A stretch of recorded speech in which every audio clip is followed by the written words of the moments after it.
The critical patriot देखने वाले सब दोस्तों को खुशामदीद। आज बेंगलोर से मुझे ज्वाइन कर रहे हैं प्रोफेसर कौशिक मजूमदार। वो 1967 में कलकत्ता में पैदा हुए और इन्होंने 2003 में कंप्यूटर साइंस में इंडियन स्टैटिस्टिकल इंस्टीट्यूट कलकत्ता से पीएचडी की। प्रोफेसर साहब बचपन में पोलियो का शिकार हुए, लेकिन इन्होंने हिम्मत नहीं हारी और इन्होंने आला तरीन डिग्री जो है पीएचडी की हासिल की। अमेरिका और फ्रांस में भी रह चुके हैं। प्रोफेसर साहब, welcome to the show. Thank you sir, मुझे बेंगलोर के बारे में बताइए। आप 2009 से बेंगलोर में हैं, तो आपने देखा होगा कि बेंगलोर में किस तरह से आईटी रेवोल्यूशन आया। तो आज बेंगलोर की क्या पोजीशन है इंडिया में? शकील साहब, मैंने तो सबसे पहले आपको धन्यवाद जनाना चाहता हूं क्योंकि आपने मुझे आपका शो में बुलाया है। तो बेंगलोर में जो आईटी रिवॉल्यूशन है वो 80 का जो डेकेड था, 1980s, उनका आखिर से या 90 का शुरुआत से शुरू हुआ। तब इधर जो स्टेट गवर्नमेंट है, स्टेट गवर्नमेंट ने बहुत सुविधा दिया क्योंकि उनको लिए लैंड दिया गया और इधर का जो तालीम था उसमें प्राइवेट इंस्टीट्यूट बहुत थे, प्राइवेट इंजीनियरिंग कॉलेज वगैरह बहुत थे और उधर कंप्यूटर साइंस का कोर्स भी पढ़ाया जाता था। सो इधर का जो लेबर मार्केट था वो लेबर मार्केट काफी मतलब आईटी प्रोफेशनल, कम से कम जो लो लेवल आईटी प्रोफेशनल है वो उसका जो सप्लाई बहुत अच्छा था। और दूसरा जो है, इधर काफी सारे इंस्टीट्यूट भी थे, खासतौर पे IISc, Indian institute of science. वो तो हमारा देश में सबसे मशहूर इंस्टीट्यूट है।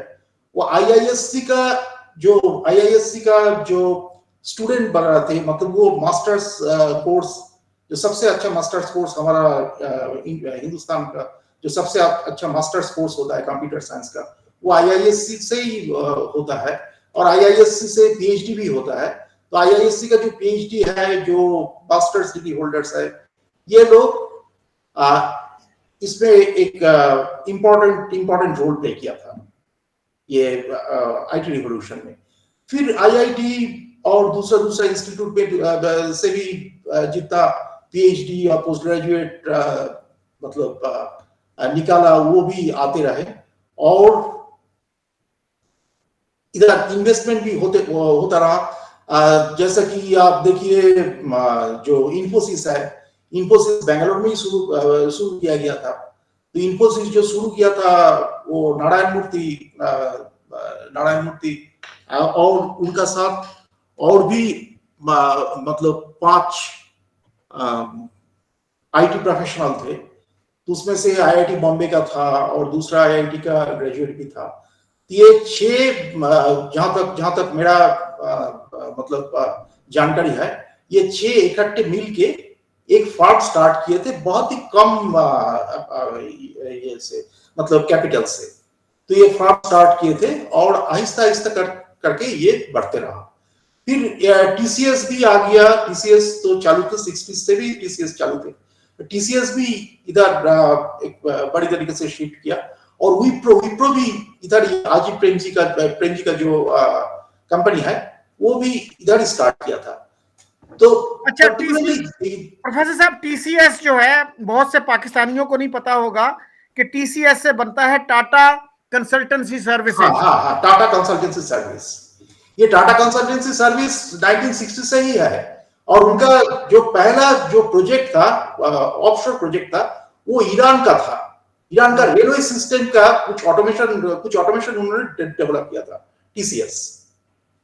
तो ये 3, टीसीएस, इन्फोसिस और विप्रो, ये 3 इंडिया का सबसे बड़ा सॉफ्टवेयर कंपनी है। सारी दुनिया में ये है, यूरोप में भी है, अमेरिका में, सभी जगह में इसको मिलेगा। कौन सी है ये? टीसीएस है, विप्रो है अजीम प्रेम जी की, और तीसरी कौन सी है? इन्फोसिस। हाँ, ओके। 3 सबसे बड़ा इंडियन सॉफ्टवेयर फर्म है। ये 3 सबसे बड़ा है। फिर इसके अलावा और सारी फर्म है, सीटीएस है, कॉग्निजेंट है, फिर जो जो फॉरेन फर्म है वो भी आते रहा। मतलब बेंगलोर में सभी सभी जितना बड़ा बड़ा कंपनी है सभी का इधर ऑपरेशन, बहुत बड़ा ऑपरेशन है। एडोब का है, नोबेल का है, सिस्को का है, सभी का है। और यहाँ पे जो है गूगल के भी तो इंडिया में 4 ऑफिसेज है ना, और गूगल का हैदराबाद में शायद। अमेजोन का सबसे बड़ा ऑफिस जो है वो भी इंडिया में है। किसका? अमेजोन का। अच्छा, अमेजन का। हाँ, अमेजन का भी बहुत बड़ा ऑपरेशन इंडिया में है। अच्छा, आप प्रोफेसर साहब अमेरिका में जब थे तो आपके पाकिस्तानी भी दोस्त थे, हाँ हाँ। तो आपकी क्या गपशप होती थी और आपको क्या लगता है कि पाकिस्तान क्यों पीछे रह गया है इस डेवलपमेंट की जो रेस है इसमें? देखिए, एक तो पाकिस्तान में जो तालीम का जो हालत है, एजुकेशन सिस्टम, वो एजुकेशन सिस्टम इतना मतलब स्ट्रांग नहीं है। एजुकेशन सिस्टम से एजुकेशन सिस्टम में बहुत कुछ करना है। मेरे को एक बात पाकिस्तान, मतलब यूएस में नहीं, फ्रांस में एक पाकिस्तानी स्टूडेंट था, वो पीएचडी कर रहा था। मैं जो इंस्टीट्यूट में था, इंडिया इंस्टीट्यूट नेशनल चार्ज अफॉर्मेटिक अफॉर्मेटिक automatic INRIA, National Institute for Research in Informatics and Control Engineering. Okay, so that is the full form of INRIA. So ये INRIA में वो सोफिया एंटीपोलिस में मैं था, तो सोफिया एंटीपोलिस में वो भी पीएचडी कर रहा था, और भी 3-4 पाकिस्तानी थे। एक सॉफ्टवेयर इंजीनियर भी थे उधर, टेम्पोररी सॉफ्टवेयर इंजीनियर, वो भी काम कर रहे थे। वो पाकिस्तान के थे, लेकिन वो स्वीडन से तालीम हासिल किया था। तो ये 4-5 लड़कों को मैं जानते थे इंडिया में रहने का समय। उसमें एक पाकिस्तानी पीएचडी स्टूडेंट था, तो वो मेरे को बताया था कि हमारा इलाका में जहां जहां फ्यूडल लॉर्ड है वो स्कूल खोलने को नहीं देते, क्योंकि अगर स्कूल खोला जाए तो बच्चों स्कूल में जाएगा, सभी बच्चों स्कूल में जाएगा, तो हमारा कुत्ता को कौन बाहर लेके जाएगा। यही उनका सोच था, तो स्कूल नहीं बनाया जाने देता। अच्छा और जो प्रोफेसर साहब, जी जी, बताइए। आप जो है इतने अरसे से रह रहे हैं बेंगलोर में, तो क्या आपको लैंग्वेज का इशू नहीं हुआ? क्योंकि आपकी जो मदर टंग है वो तो बंगाली है ना, हाँ हाँ तो क्या हाँ। अंग्रेजी से गुजारा हो जाता है वहां पे बेंगलोर में, या आपको वहां की लैंग्वेज सीखना पड़ी? एक्चुअली मेरा आप सही कहा कि साउथ का लैंग्वेज बिल्कुल अलग होता है। हमारा हमारा जो लैंग्वेज है वो बांग्ला से बिल्कुल अलग होता है। नॉर्थ इंडियन लैंग्वेज का अंदर सिमिलरिटीज है, मतलब बांग्ला जानने से हिंदी पूरा समझ आएगा, कोई प्रॉब्लम नहीं होता है। उर्दू तो नहीं आएगा इतना, लेकिन हिंदी समझ में आ जाता है, कोई प्रॉब्लम नहीं होगा। और जो पंजाबी, गुजराती, मराठी, ये भी थोड़ा थोड़ा समझ में आ जाता है। आहिस्ता आहिस्ता बताएगा तो थोड़ा थोड़ा समझ में आ जाएगा। लेकिन साउथ इंडियन लैंग्वेज जो है, जो चारों लैंग्वेज है, उसका बारे में ये नहीं कहा जाता। तो मैं जहां रहता हूँ यहाँ कन्नड़ा चलता है, इधर लोकल लैंग्वेज कन्नड़ा है। मेरे को थोड़ा थोड़ा मालूम है, बहुत थोड़ा थोड़ा मालूम हुआ। लेकिन कैंपस का अंदर क्योंकि हम एकेडमिक्स में है, तो हम अंग्रेजी में ही तो पूरा काम चला जाता है। मेरे को मौका नहीं मिलता। अगर मौका मिले तो मैं ये सीखने के लिए तैयार हूँ। जब मैं तो फ्रांस में आपने थे तो फ्रेंच आपने भी सीखा प्रोफेसर था। साहब ये कहा कि इंडियन स्टैटिस्टिकल इंस्टीट्यूट बहुत अच्छा है कंप्यूटर के लिए, तो आईआईटी में भी तो बहुत अच्छा काम नहीं किया इस फील्ड हाँ में? हाँ हाँ हाँ हाँ हाँ। अभी बॉम्बे आईआईटी बहुत अच्छा है। Bombay IIT, Delhi IIT, Madras IIT, तीनों आईआईटी में ही कंप्यूटर साइंस डिपार्टमेंट बहुत बहुत स्ट्रांग है। लेकिन इंडियन स्टैटिस्टिकल इंस्टीट्यूट जो है, हमारा देश का जो पहला कंप्यूटर इंडिया में 1956 में, वो इंडियन स्टैटिस्टिकल इंस्टीट्यूट में ही शुरू हुआ था। वो इंडियन स्टैटिस्टिकल इंस्टीट्यूट में ही बैठाया गया था कलकत्ता में। वो कंप्यूटर तो इधर बना नहीं, आया बाहर से ही, लेकिन उनको इंस्टॉल किया गया था कलकत्ता कैंपस में। अच्छा प्रोफेसर साहब, ये बताइएगा कि आप मुझे बता रहे थे इस इंटरव्यू से पहले कि आपने डॉक्टर असरार का एक वीडियो देखा 2-2.5 घंटे तक। क्या हाँ, इस क्या बार। नजर आया आपको उसमें? क्या कहेंगे डॉक्टर असरार के बारे में?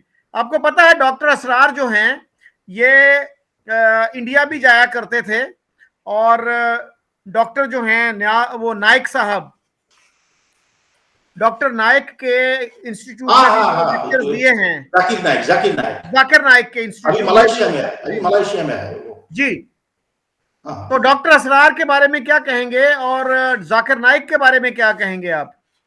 दोनों ही इस्लामिक फंडामेंटलिस्ट है। मेरे को डॉक्टर इसरार के बारे में मेरे को पहले पता नहीं था।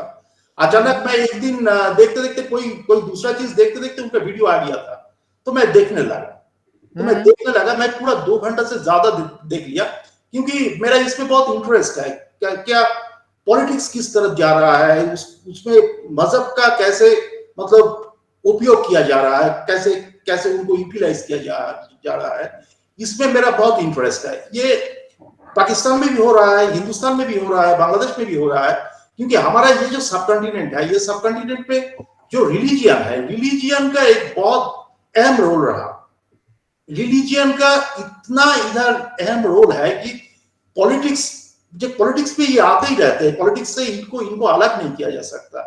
हमारा जो मूल ये स्कैंडिनेवियन कंट्री जैसे नहीं है, इधर रिलीजियन को इग्नोर करना बहुत मुश्किल है।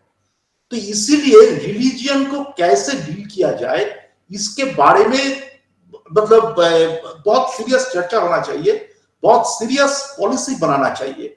नहीं तो ये क्या होगा, ये खराब की तरफ जाएगा। मतलब ये इससे जो होगा, रिलीजियस जो नफरत है, जो मजहबी नफरत है, ये नफरत फैला के जो पॉलिटिक्स है, ये पॉलिटिक्स तो हिंदुस्तान, पाकिस्तान, बांग्लादेश, ये तीनों मुल्क में ही काफी सीरियस हो चुका है और एक दूसरे से लगा हुआ है। मतलब पाकिस्तान में अगर कुछ होगा तो उसका असर इंडिया में पड़ेगा, इंडिया में कुछ होगा उसका असर पाकिस्तान में पड़ेगा। ये मतलब पाकिस्तान में माइनॉरिटीज कितना कम है, कितना ज्यादा है, ये इतना इंपॉर्टेंट नहीं है। अगर कुछ होगा उधर, कुछ टेररिस्ट अटैक होगा, कुछ होगा, तो उसका असर इंडिया में जरूर पड़ेगा। अगर उधर फंडामेंटलिज्म ज्यादा बढ़ेगा तो इधर का जो फंडामेंटलिस्ट है, मतलब मेजॉरिटेरियन फंडामेंटलिज्म मैं बात कर रहा हूं। इंडिया में majoritarian fundamentalism Hindu fundamentalism, Pakistan में majoritarian fundamentalism Islamic fundamentalism, Bangladesh में मेजॉरिटेरियन फंडामेंटलिज्म ये इस्लामिक फंडामेंटलिज्म।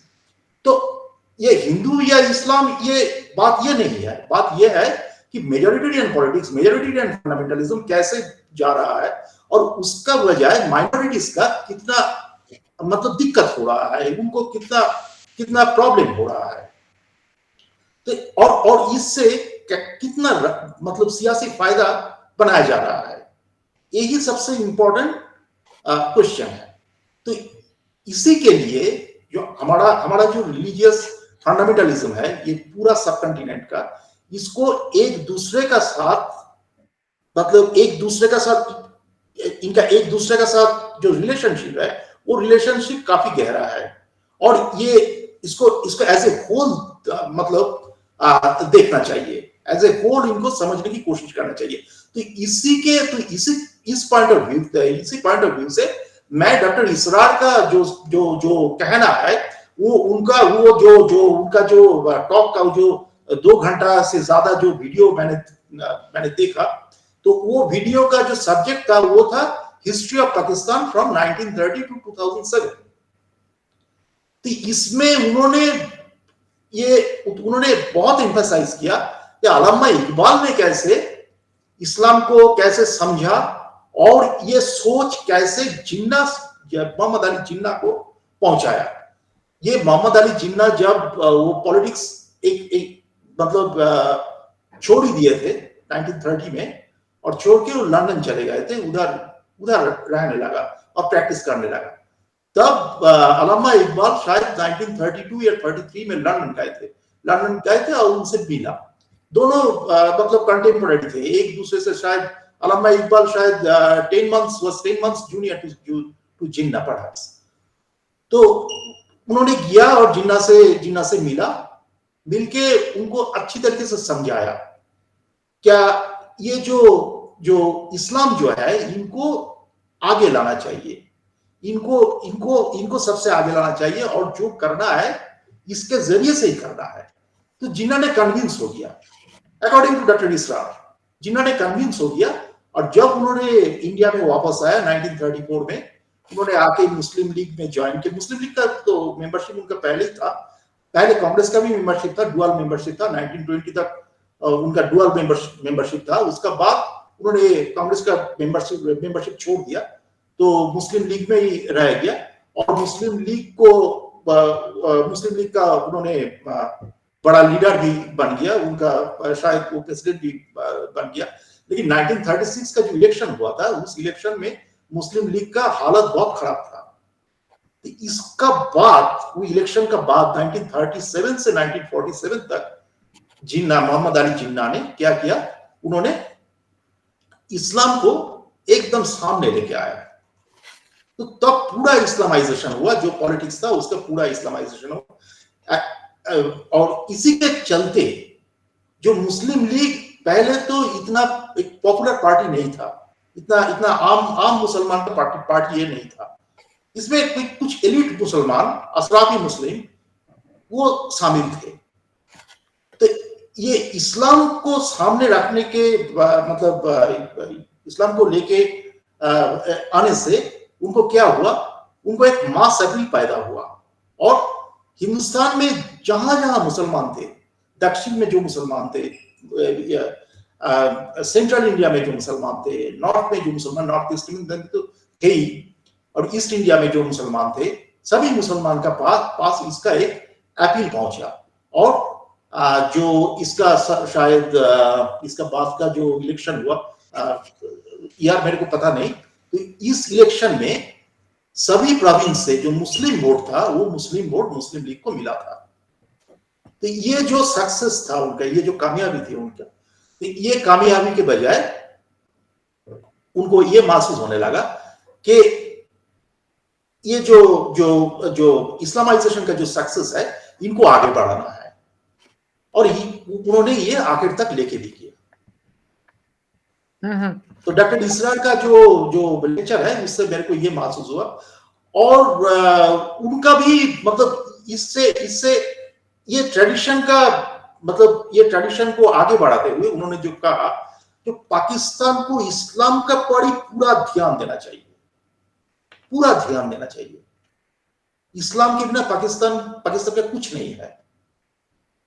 तो ये जो उनका जो एम्फेसाइज है, ये एम्फेसाइज मेरे को अच्छा नहीं लगा, क्योंकि ये मजहब के बारे में अगर ऐसा किया जाए तो इंडिया को पूरा ध्यान हिंदुत्व में देना चाहिए, ऐसा अगर बताया जाए, तो इससे हमारा जो बेसिक प्रॉब्लम्स है, ये प्रॉब्लम का कुछ भी हालत नहीं होगा।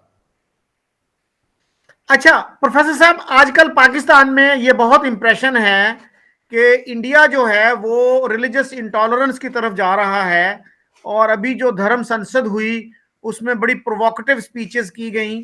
आप कैसे देखते हैं इन चीजों को? ये बहुत खराब हो रहा है। इसमें तो ये सही है, अब जो बोला है ये बिल्कुल सही है। तो हम कहते रहते हैं कि ये देखिए, पाकिस्तान में 80s में जो था, जनरल जिया के जमाने में जो था, वो फंडामेंटलिज्म बहुत बढ़ गया था। तो उसका बाद हमने जो देखा, देखिए 2010 या उसका बाद पाकिस्तान का हालत थोड़ा बेहतर हुआ था। फंडामेंटलिज्म मतलब उधर पाकिस्तान में कम से कम पढ़े लिखे तबका जो है, वो उनको ये महसूस होने लगा कि ये मतलब ठीक डायरेक्शन में नहीं जा रहा है। बहुत वॉइस आने लगा, बोलने लगा उन्होंने कि ये ठीक नहीं हो रहा है। मतलब टीवी में, उनका अखबार में खुल के डिबेट होता। मतलब जो फंडामेंटलिज्म का जो अगेंस्ट में जो कहने वाला है, जो उनका जो वॉइस है, वो भी बहुत मतलब वो वॉइस को देखने को मिला, सुनने को मिला। ठीक है, तो लगा था कि पाकिस्तान मतलब जो जो जो एक फंडामेंटलिज्म का जो एक माहौल था, उससे निकलने का कोशिश कर रहा है।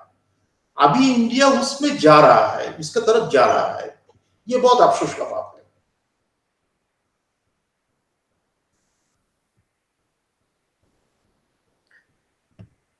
अच्छा प्रोफेसर साहब, ये बताइएगा कि बांग्लादेश के हालात को आप कैसे देखते हैं? क्योंकि बांग्लादेश भी काफी अच्छा जा रहा है इकोनॉमिकली स्पीकिंग, खासतौर पे जो गारमेंट इंडस्ट्री है उनकी, तो it has done well, hasn't it? या उनका पर कैपिटा इनकम तो इंडिया से भी ज्यादा है। बांग्लादेश, पहले से बांग्लादेश का एचडीआई भी काफी अच्छा है, क्योंकि उनका हेल्थ केयर सिस्टम पहले से काफी अच्छा हो चुका है, क्योंकि वो उनका जो I mean mass immunization programme है, जैसे कि पोलियो इरेडिकेशन उन्होंने इंडिया से पहले ही कर लिया। पोलियो इरेडिकेशन इंडिया से पहले ही उन्होंने अचीव कर लिया। और उनका जो ये जो माइक्रो क्रेडिट सिस्टम है जी, जो हर गांव का हर हर फैमिली को, particularly the women in the family, okay, so उनको उनको क्रेडिट दिया जाता, स्मॉल स्मॉल क्रेडिट, छोटा छोटा लोन दिया जाता। तो वो लोन के बजाय वो लोग क्या करता है, वो लोग छोटा छोटा मतलब इंटरप्रेनर, छोटा छोटा जो इंटरप्रेनरशिप है वो, उस पर वो लोन को इस्तेमाल करते हैं। तो इसके बजाय उनका जो एकदम ग्रासरूट लेवल में जो उनके इकोनॉमी है, वो इकोनॉमी का हालत अच्छा हुआ। और उस इकोनॉमी का हालत का पड़ी उनको गारमेंट इंडस्ट्री आया। गारमेंट इंडस्ट्री जब आया, गारमेंट इंडस्ट्री में काम करने के लिए, तो ये बहुत लेबर इंटेंसिव इंडस्ट्री है, बहुत लोग को काम देने को जरूरत है। तो ये गारमेंट इंडस्ट्री में इनको इनको मतलब एम्प्लॉयमेंट मिलने लगा। तो इसके बजाय इनका जो इकोनॉमी है वो बेहतर होते जा रहा है। और एक मतलब इंपॉर्टेंट चीज ये है कि मतलब जो भी पार्टी का गवर्नमेंट हो, बीएनपी का हो या अवामी लीग का हो, जो भी पार्टी का गवर्नमेंट हो, ये जो पॉलिसी है ना, जो गारमेंट इंडस्ट्री को इंसेंटिव देना, माइक्रो क्रेडिट, माइक्रो फाइनेंस को इंसेंटिव देना, इसको आगे बढ़ाना, ये मतलब जो पार्टी का ही मतलब गवर्नमेंट हो, ये आगे बढ़ा है उन लोग। ये पार्टी बढ़ाया, वो पार्टी बंद कर दिया, ऐसा नहीं हुआ। ये कंटिन्यू प्रोग्राम होके ये चला। तो इसी के बजाय मेरा ख्याल में उनको अच्छा रिजल्ट मिला। अच्छा प्रोफेसर, ये बताइएगा कि इंडिया पाकिस्तान के रिलेशंस जो हैं ये कैसे होने चाहिए और किस तरह इनमें कोई बेहतरी आ सकती है, कोई इंप्रूवमेंट आ सकती है? देखिए, ये तो रिलेशन तो बहुत अच्छा होना चाहिए, क्योंकि हमारा जो कल्चर है, कल्चर तो एक ही है। हमारा जो भाषा है, भाषा भी एक ही है। जो जो जो हमारा जो जवान है वो भी एक ही है। मैं आपसे बात कर रहा हूँ, ये तो अंग्रेजी में नहीं, ये तो हिंदी में ही बात कर रहा हूँ। मेरा हिंदी बहुत खराब है, फिर भी तो लोग समझ जाएंगे ना। तो ऐसा अमेरिका में भी, मैं जब कोई पाकिस्तानी से मिलता था, फ्रांस में भी जब कोई पाकिस्तानी से मिलता था, मैं कभी अंग्रेजी में बात नहीं किया, तो हिंदी उर्दू में ही बात होता है। उर्दू तो मेरा बहुत दो चार जो लफ्ज वो मालूम है, उससे ज्यादा नहीं। तो लेकिन अपना भाषा में ही बात होता था। खाना एक है, मतलब वो भी जो फिल्म देखते हैं, हम भी वही फिल्म देखते हैं। वो भी बॉम्बे का फिल्म देखते हैं, हम भी बॉम्बे का फिल्म देखते हैं, ठीक है। और उनका जो हिस्ट्री है वो भी एक बराबर है। हमारा हिस्ट्री उनका हिस्ट्री भी बराबर है, हमारा ट्रेडिशन उनका ट्रेडिशन भी बराबर है, देखने में भी मतलब बराबर है। वो कोई देख के इंडियन पाकिस्तानी तो अलग नहीं कर सकेगा। तो हमारा जो मतलब सिमिलरिटीज है, ये ये बहुत ज्यादा है। जो डिसिमिलरिटीज है वो सिर्फ पॉलिटिकल है। पाकिस्तान में जितना मुसलमान है, तकरीबन इतना ही मुसलमान इंडिया में भी है। तो मजहब का जो डिफरेंस है, हमारा ट्रेडिशन में इस्लाम बहुत है, पाकिस्तान का ट्रेडिशन में हिंदुइज्म बहुत है। तो जो रिलीजियस डिफरेंस, ये भी कोई मतलब ये भी कोई इशू नहीं है। रिलीजियस डिफरेंस भी कोई इशू नहीं है। लेकिन जो पॉलिटिकल जो डिफरेंस है, रिलीजियन को जैसे पॉलिटिकली मतलब यूटिलाइज किया जाता है, ये जो दोनों मुल्क का जो गवर्नमेंट है, जो गवर्नमेंट और जो पॉलिटिकल पार्टीज है, ये जो जो पॉलिटिकल डिफरेंस है, ये और पॉलिटिकल डिफरेंस के जरिए, पॉलिटिकल डिफरेंस के अंदर रिलीजियन को जैसे मतलब यूटिलाइज किया जाता है, अब्यूज किया जाता है, ये बहुत खराब है।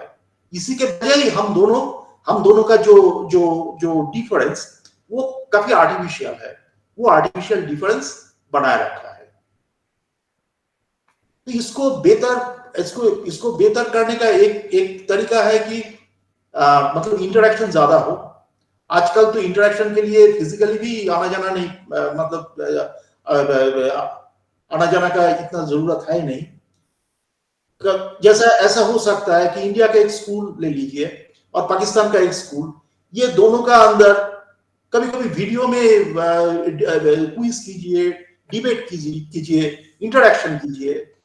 उधर से भी मतलब स्टूडेंट्स लोग पार्टिसिपेट करेगा, इधर से भी स्टूडेंट लोग पार्टिसिपेट करेगा, तो एक दूसरे को जानने का मौका मिलेगा, देखेगा क्या ये कितना एक है।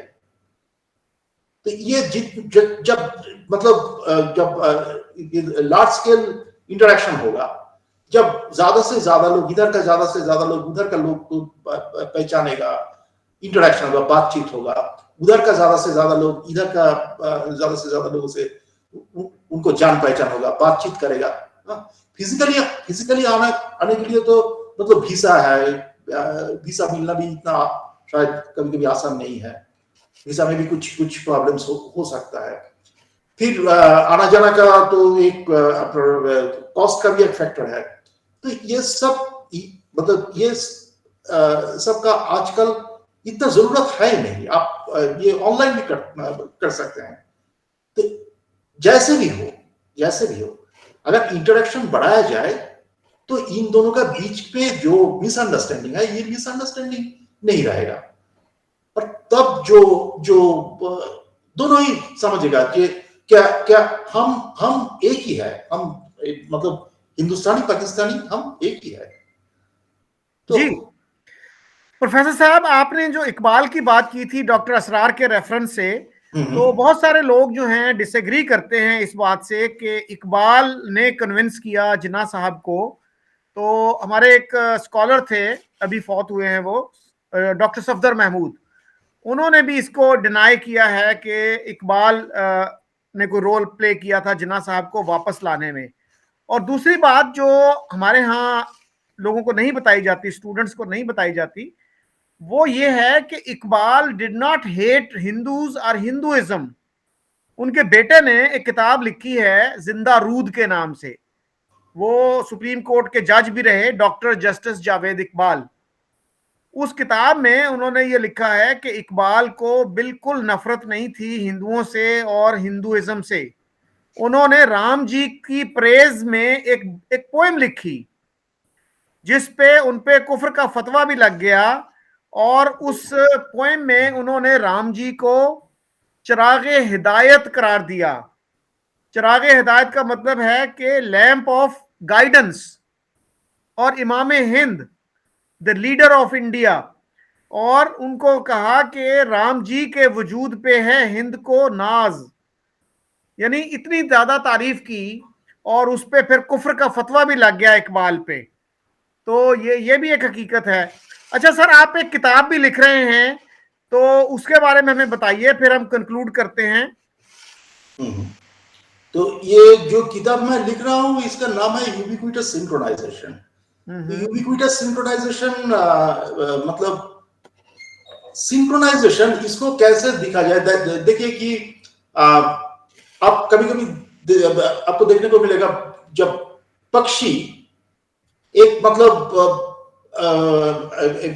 फ्लॉक ऑफ से माइग्रेटरी बर्ड्स, ओके, जो एक जगह से दूसरा जगह में बहुत दूर वो जा रहा है, देखिए वो एक साथ एकदम बिल्कुल एक साथ एक ही स्पीड में, एक ही डायरेक्शन में और एक ही तरीके से वो फ्लाई कर रहा है। ये एक सिंक्रोनाइजेशन का एग्जांपल है। आपको ये मतलब हर जगह में देखने को मिलेगा।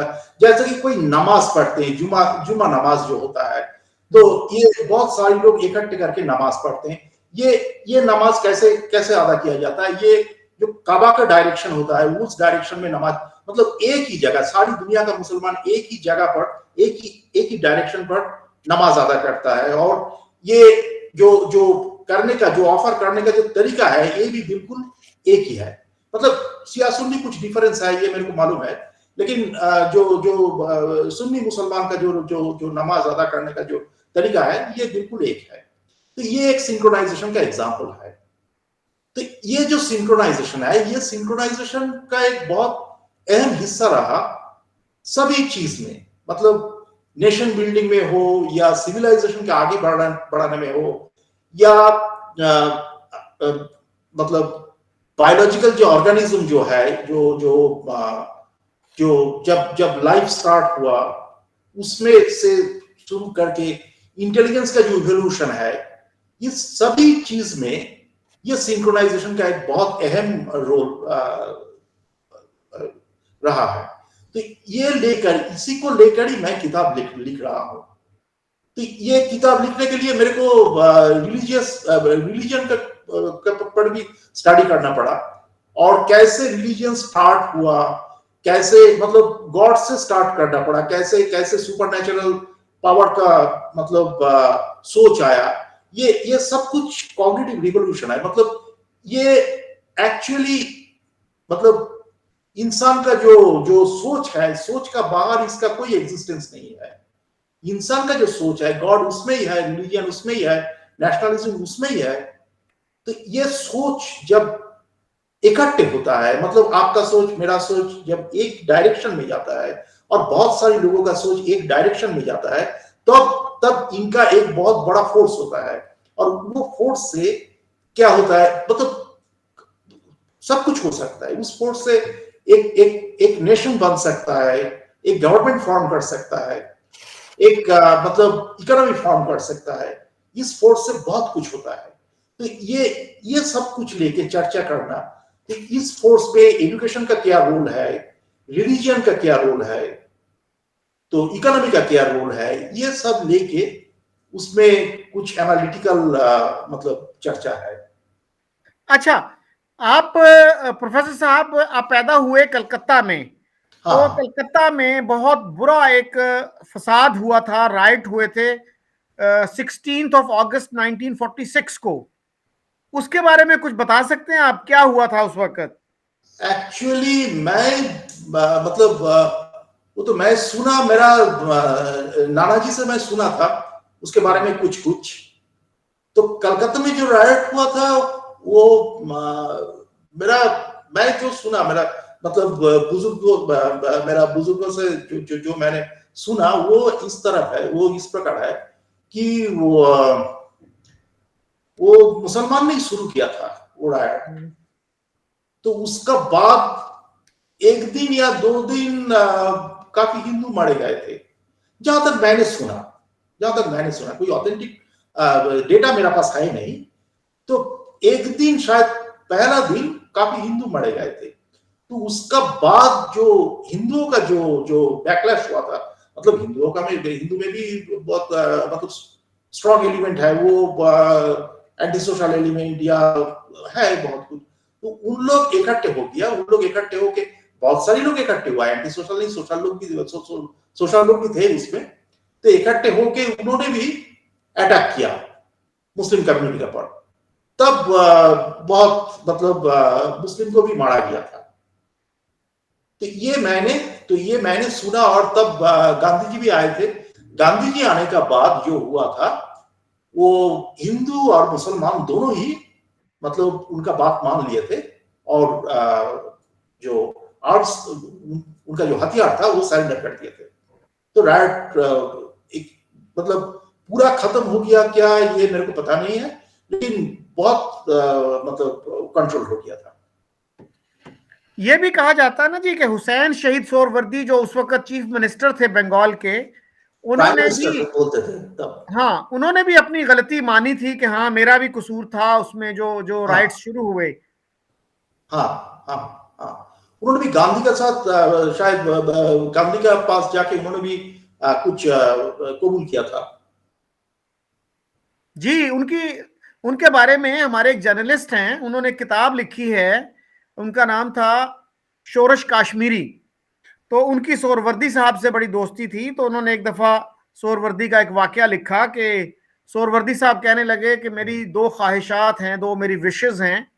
तो उन्होंने जब पूछा कि क्या है जी आपकी विशेस, तो उन्होंने कहा जी एक तो मेरी विश ये है कि मैं प्राइम मिनिस्टर बनूं पाकिस्तान का, वो तो बन और चुके थे। दूसरी विश, जब उन्होंने पूछा कि दूसरी विश क्या है, तो उन्होंने कहा कि दूसरी मेरी विश ये है कि मैं एक पब्लिक मीटिंग में यानी जलसा आम में अवाम को गांधी की वो तस्वीर दिखा सकूं जो हम अपनी पॉलिटिकल एक्सपीडियंसी की वजह से नहीं दिखाते, सियासी मसलहत की वजह से नहीं दिखाते। तो मैं उनको गांधी की वो तस्वीर दिखा सकूं जो हम छुपाते हैं अवाम से, और अवाम इतने टॉलरेंट हो जाएं कि वो मेरी बात सुन ले। तो उस पे जो है शोरश साहब काफी हैरान हुए, तो उन्होंने कहा कि क्या आप गांधी की ग्रेटनेस के कायल हो गए थे? तो were you convinced of Gandhi greatness? तो उस पे सोरवर्दी साहब ने ये कहा कि हाँ, उस शख्स के सीने में एक ऋषि का दिल था। ये अल्फाज हैं उनके, और इस किताब में जो जो लाहौर में पब्लिश हुई उसमें ये चीज मौजूद है। तो मेरा भी ख्याल यही है कि हमें तारीख से सबक सीखना चाहिए, उसको रिपीट नहीं करना चाहिए, और एक दूसरे के मजहबी ख्यालात का, मजहबी जज्बात का भी ख्याल रखना चाहिए कि हम किसी के जज्बात को खामखा मजरूह ना करें, और एक टॉलरेंस का माहौल हो, बर्दाश्त का, रवादारी का माहौल हो। तो एनी कंक्लूडिंग थॉट्स प्रोफेसर साहब before we close the programme?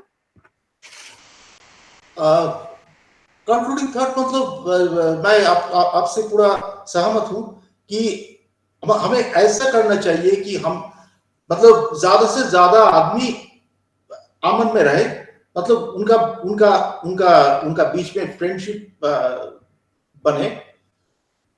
और जो जो नफरत है ना, वो नफरत फैलाना बहुत आसान है, नफरत फैलाना बहुत आसान है। तो ये आसानी का रास्ता में ना चले, क्योंकि नफरत फैलाना आसान है, लेकिन उसका जो असर है वो कुछ पॉजिटिव साइड पे, वो कोई पॉजिटिव डायरेक्शन में हमें लेके नहीं जाएगा। तो हमें जो करना है वो, जैसा कि जितना जितना दूर हो सके हमें इकट्ठे चलना है। वो हिंदुस्तान का अंदर में भी ये सही है, ये करना चाहिए, और इंटरनेशनली भी हिंदुस्तान, पाकिस्तान, बांग्लादेश के अंदर भी ऐसे ही होना चाहिए। बिल्कुल ठीक, आपने बहुत अच्छी बातें की प्रोफेसर साहब। तो उम्मीद करते हैं कि हमारे जो ऑडियंस हैं वो भी हमसे एग्री करेंगे कि नफरत फैलाना आसान है, और ऐसा काम नहीं करना चाहिए जिससे किसी को फायदा नहीं होता और दोनों मुल्कों का जिसमें नुकसान होता है। तो इसी के साथ मैं आपसे और बाकी दोस्तों से इजाजत चाहता हूँ। खुदा हाफिज। खुदा हाफिज।